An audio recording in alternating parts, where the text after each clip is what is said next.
मीरपुर नाम के शहर में तेजस अपनी पत्नी नीरू के साथ रहता था। पति पत्नी दोनों ही नौकरी करते थे।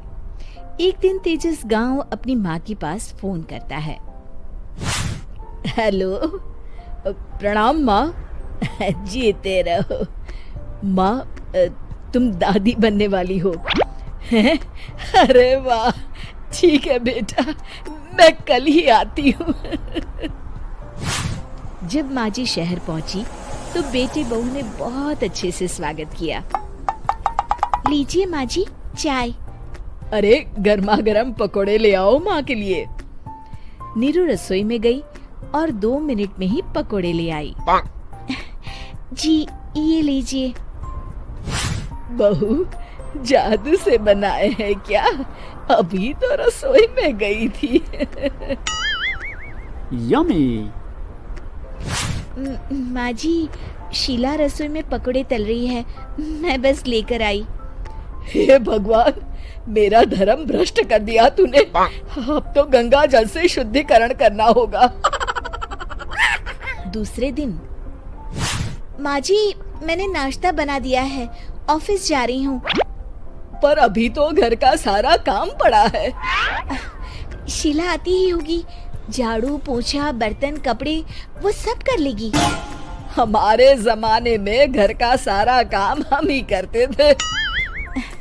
जी माँ जी, आप बहुत होशियार हैं, मैं घर ऑफिस दोनों नहीं संभाल पाती। तो जरूरत क्या है घर से बाहर जाकर चाकरी करने की? वैसे भी घर का काम खुद करने से घर में बरकत आती है, समझी? पर माँ जी। पर वर कुछ नहीं, इस महीने की पगार मिले फिर ऑफिस बंद। हाँ। रात को नीरू तेजस से कहती है, सुनिए जी, माँ जी बोल रही थी कि मैं नौकरी छोड़ दूं। वैसे ठीक ही तो है, अभी तुम्हें आराम की जरूरत है। फिर भी आराम कहाँ, शीला को छुड़ाने के लिए बोल रही थी। तो अब 24 घंटे में इतना काम तो कर ही सकती हो। पर जॉब पसंद है मुझे, घर पर मन नहीं लगेगा। अगले दिन जब दोनों ऑफिस के लिए निकल रहे थे, मेरी तो कोई कीमत ही नहीं है इस घर में। माँ जी, आजकल महंगाई बहुत है, रहन सहन भी बदल गया है, दोनों नौकरी करते हैं तभी ठीक रहता है। अच्छा, तू कहना क्या चाहती है? मेरा बेटा तुझे बिठा के खिला नहीं सकता? तू ही इस घर का खर्च चला रही है, हैं? नहीं माँ जी, मेरा वो मतलब नहीं था। मतलब खूब समझती हूँ, ये बाल धूप में सफेद नहीं किए मैंने। हाँ। अब तो ये रोज का काम हो गया था। तेजस भी रोज की झिकझिक से परेशान हो गया था। एक दिन उसने कहा, नीरू, वैसे भी तुम्हें मैटरनिटी लीव मिलने वाली है, तो अभी से ही छुट्टी ले लो। पर क्या, मेरी सैलरी अच्छी खासी है।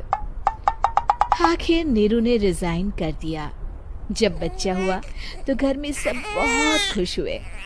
कुछ दिनों बाद तेजस फाइल देख रहा था। क्या हुआ तेजस, कुछ परेशान लग रहे हो? हाँ, वो हमारी जितनी सेविंग्स थी वो तो हॉस्पिटल में और छठी के फंक्शन में खत्म हो गई है नीरू। और अभी वैसे मंदी चल रही है तो मैं बोल रही थी कल मुन्ना को हेपेटाइटिस का टीका लगवाना है। नीरू, क्या पोस्टपोन नहीं कर सकते? नहीं जी, बिल्कुल नहीं। अब तेजस को समझ में आ रहा था कि उससे गलती हुई है। पैसों की कमी का असर घर के माहौल पर भी पड़ रहा था। अगले दिन, बेटा मेरा चश्मा और ये दवाइयाँ ले आना, पर्चा देते हुए माँ जी ने कहा। जी। तेजस, मुन्ना के लिए दूध का डिब्बा और डायपर भी ले आना, और ये किराने के सामान की लिस्ट है, इसे भी लाना है।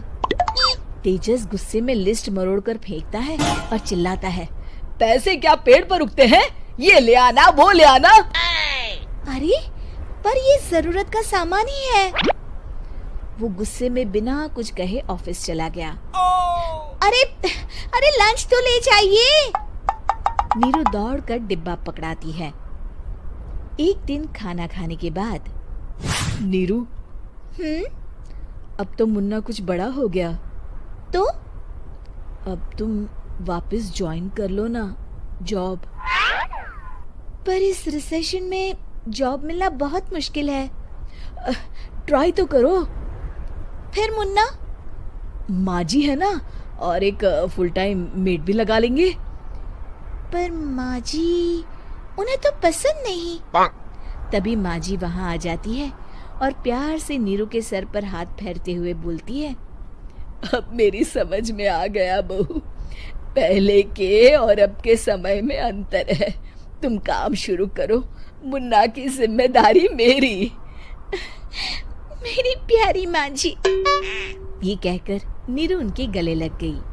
शिक्षा, परिवर्तन संसार का नियम है, हमें भी समय के साथ चलना चाहिए। उम्मीद है कि आपको हमारी ये कहानी पसंद आई होगी।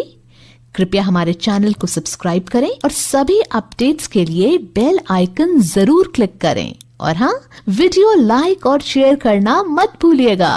Bye bye.